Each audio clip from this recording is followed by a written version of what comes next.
గురుగారు, మకర రాశి వారికి ఈ వారం ఏ విధంగా ఉండబోతోంది? మకర రాశి వారికి 4 గ్రహాలు యోగిస్తున్నాయి.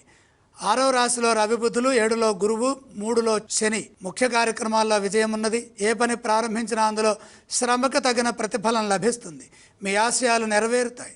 మీరు చేస్తున్న ప్రయత్నాల్లో విజయం సిద్ధిస్తుంది. అదృష్టయోగం సూచితం. ఉద్యోగంలో ఉన్నత స్థితి గోచరిస్తోంది. శ్రేష్టమైన ఫలితాలు సిద్ధిస్తాయి. సంశయాత్మకంగా కాకుండా ధైర్యంగా, ఉత్సాహంగా మీ కర్తవ్యాలను మీరు పూర్తి చేయండి. ఆశయాలు ఒక్కొక్కటిగా నెరవేరుతాయి. స్థిరచిత్తంతో ముందుకు సాగండి. కలహాలకు అవకాశం ఉన్నది కాబట్టి వివాదరహితంగా మాట్లాడాలి. గౌరవప్రదమైన సంభాషణ విఘ్నాలను తొలగిస్తుంది. శత్రుదోషం తొలగుతుంది. మనోబలాన్ని పెంచుకునే వీలు కలుగుతుంది. వ్యాపారంలో బ్రహ్మాండమైన విజయం ఉన్నది. ఇది ఉత్తమమైన అదృష్టకాలాన్ని ప్రసాదిస్తుంది. వచ్చిన ప్రతి అవకాశాన్ని అదృష్టంగా మార్చుకునే సమయం ఇది. అవసరాలను దృష్టిలో పెట్టుకొని బాధ్యతాయుతంగా నిర్ణయాలు తీసుకొని బంగారు భవిష్యత్తుని నిర్మించండి. మేలు జరుగుతుంది.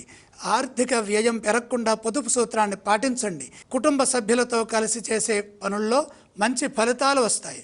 ఆనందంగా ఉంటారు. ఏ స్తోత్రాన్ని పఠించాలి? మకర రాశి వారు విష్ణు సహస్రనామం చదువుకోవాలి. మకర రాశి వారు ఏ ఆలయాన్ని సందర్శించాలి? విష్ణు దర్శనం శక్తినిస్తుంది. ఏవేవి దానం చేయాలి?